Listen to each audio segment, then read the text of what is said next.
For me, when I joined, I was 19 years old. That was when I was, I think, a second year or first year in the university.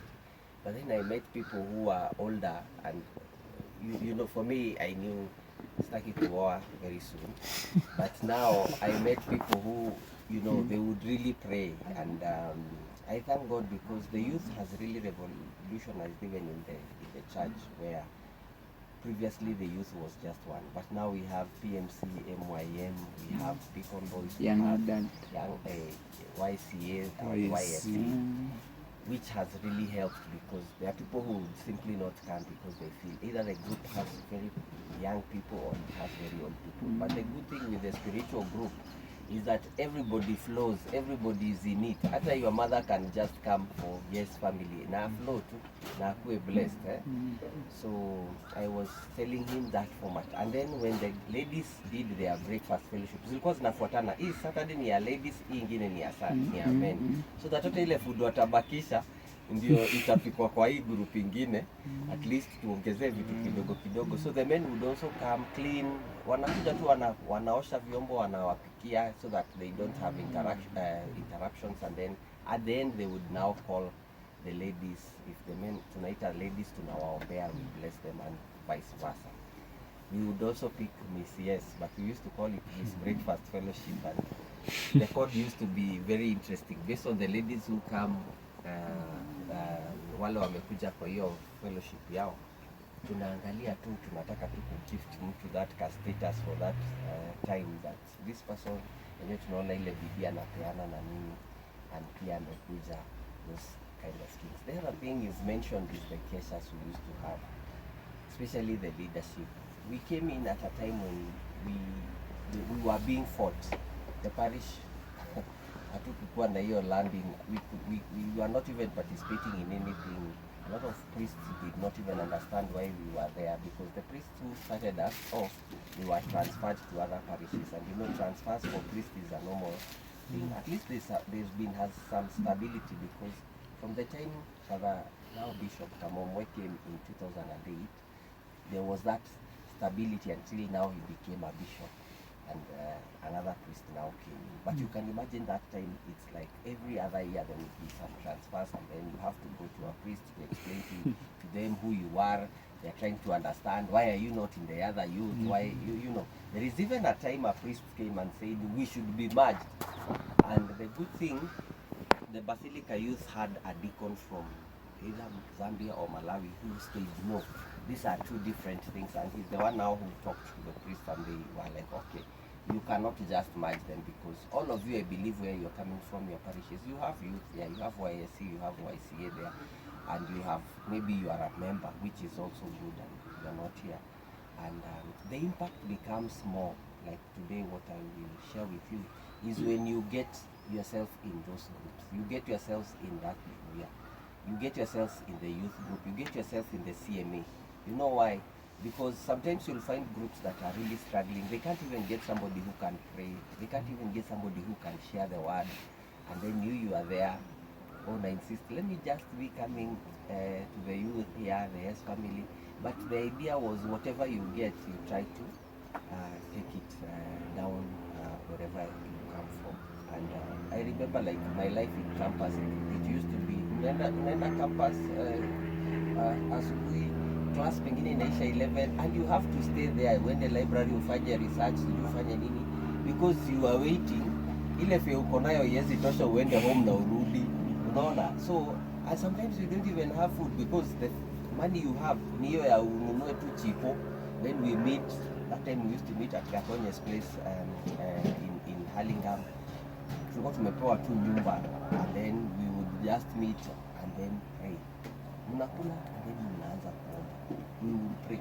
One of the prayers I still remember, they used to work, because every time we will sit, we'll say so and so is not coming. Some instances tulikuwa tunakaa tunaona watu hawakuji, and we were just 3. And I can tell you, there's a time we were just 3 leaders, and the group had 200 in one sitting. We could not sit in those halls. Probably tulikuwa tunakaa main hall, almost tunajaza huko chini. And then of course outreach was there. We used to have a lot of outreaches. Buru.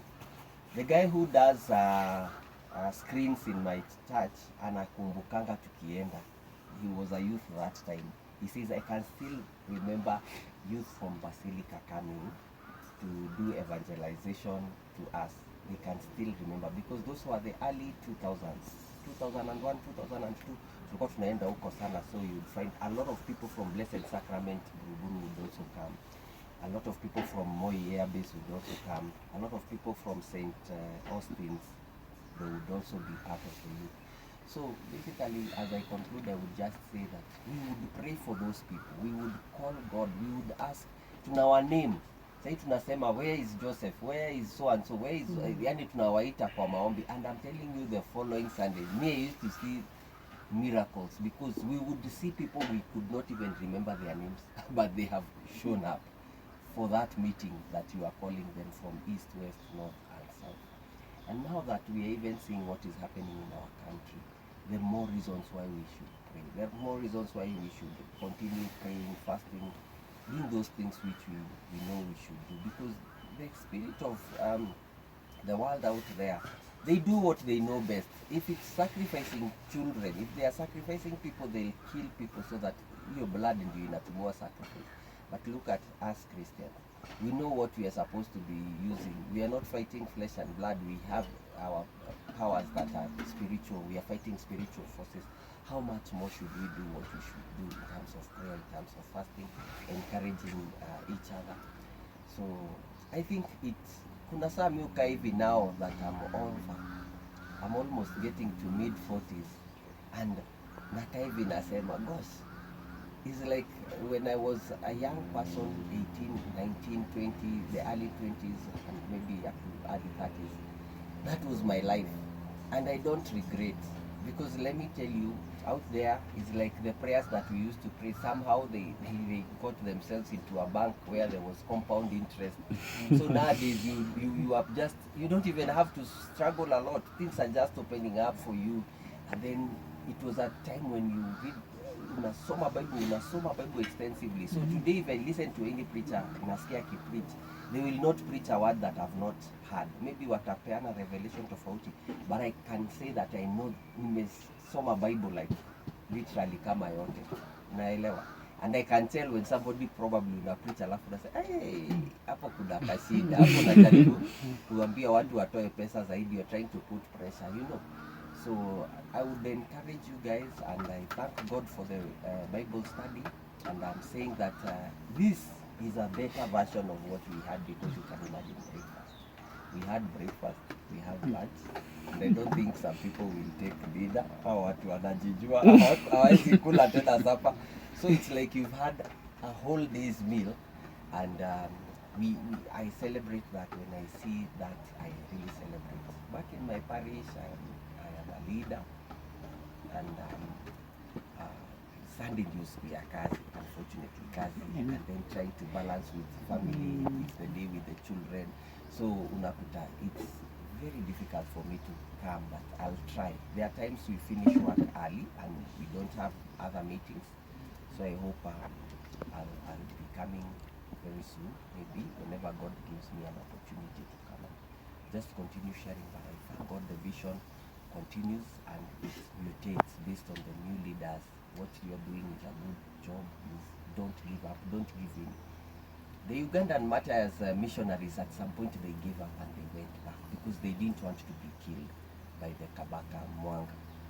But what happened, the ones walikuwa wamekatekaiziwa, they continued now with that work. They continued forming people, and by the time now they came back kurudi, walikuta watu wale tulikuwa nao kama 30, now they've grown to over 200.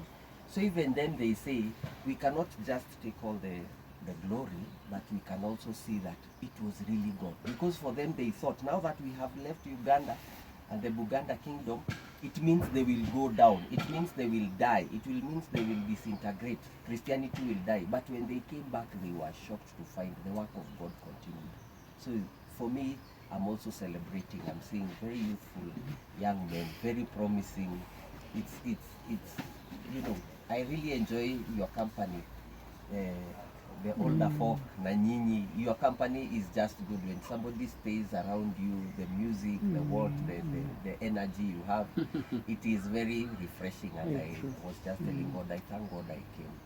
So keep the good work, the Gents representative, the moderator of this, and all the leaders and the members for supporting the vision. Will continue supporting and also praying. Amen. Amen. To pick from what where I took over from me, then I handed over to a friend, then a friend handed over to Paul. So you can see we are, that is the fourth generation.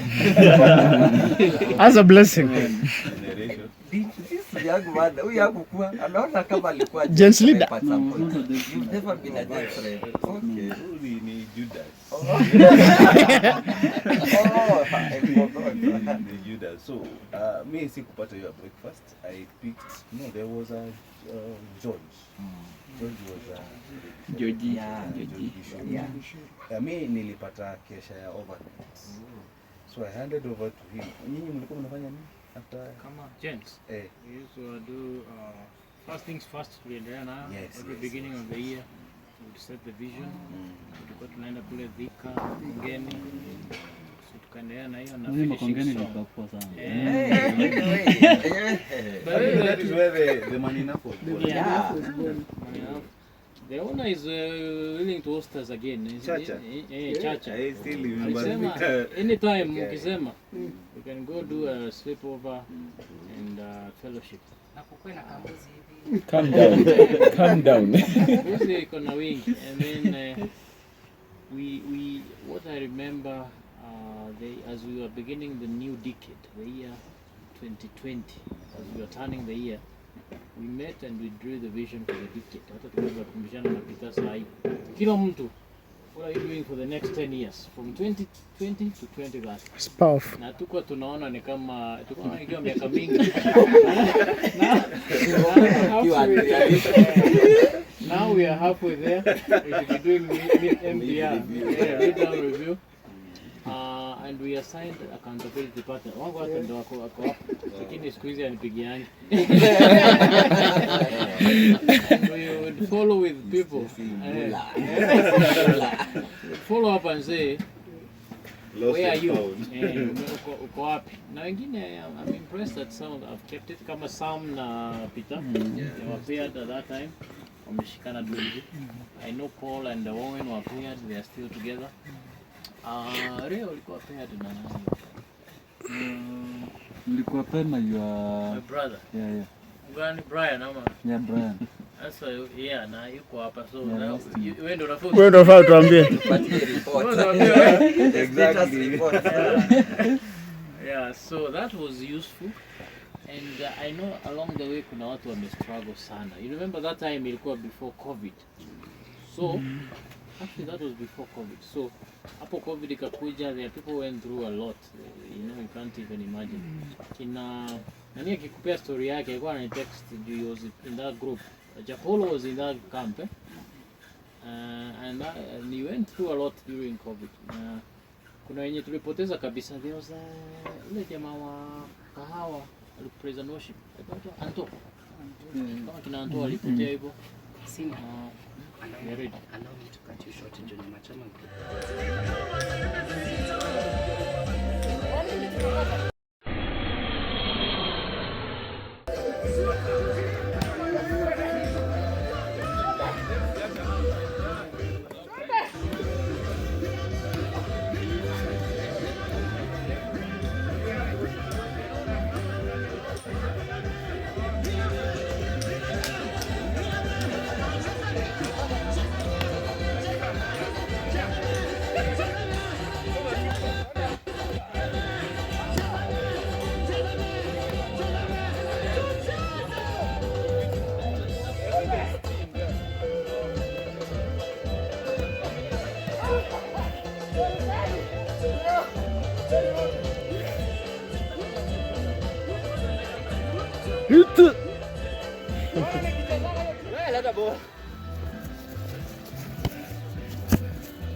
Asema shachukua. Lakini azulikuwa tunacheza mikono. Niko wapi? Mpaka nimekufanyia hivi. Niko wapi? Sasa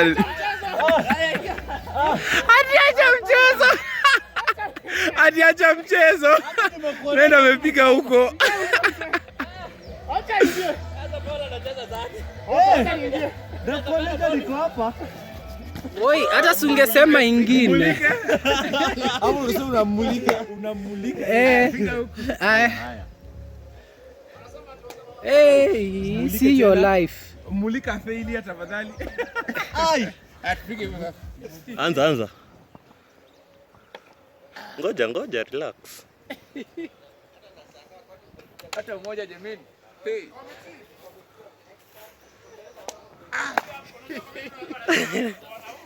Nilikataa. Ati? Disable audio. Ona sasa vile mtu ajui kutupa. Kwani ulifunzwa kutupa dada? Missing goals in life.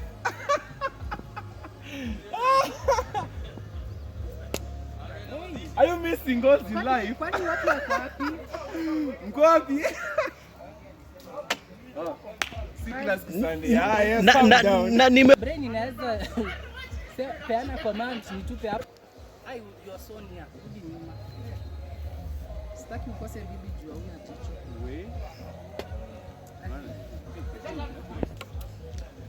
You see, ukirusha you wait. Aya, leta hii nyingine. So you see it's on number 4. Rusha failure tafadhali. You want to witness failure? Throwing. Failure ni wewe. I'm sorry. Celebrate hata kidogo.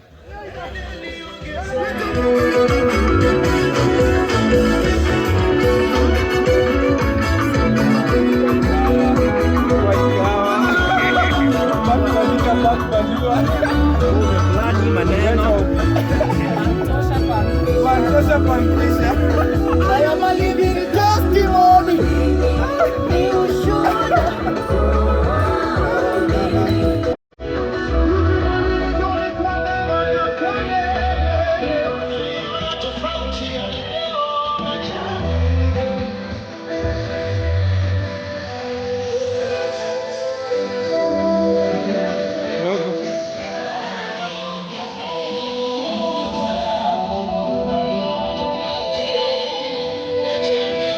Ananiongezea. Huyu ni nani?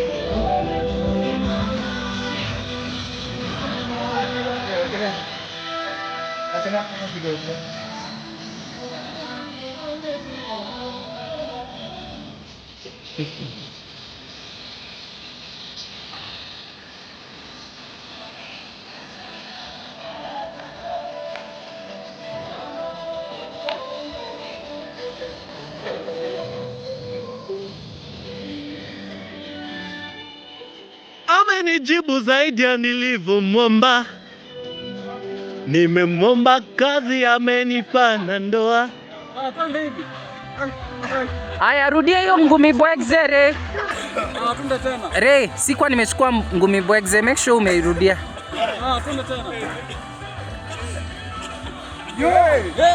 Make sure umerudia ngumi bwegze, sikuwa nimeicapture.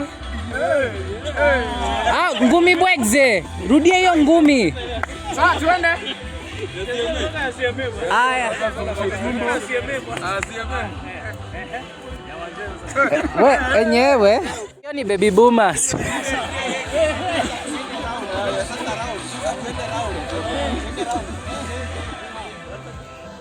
next, we awarded the certificate of participation. Kipkogei Matthew. Hey! 1, 2, 3. Ahoo! 1, 2, 3. Ahoo! Matthew! Ahoo! 1, 2, 3. 1, 2, 3. 1, 2, 3. 1, 2, 3. Thank you. There's something I want to do, eh? Ah, yeah. 1 2 3. 1 2 3. 1 2 3. Sawa, chukua picha. Endelea. 1 2 3. 1 2 3. 1 2 3. 1 2 3.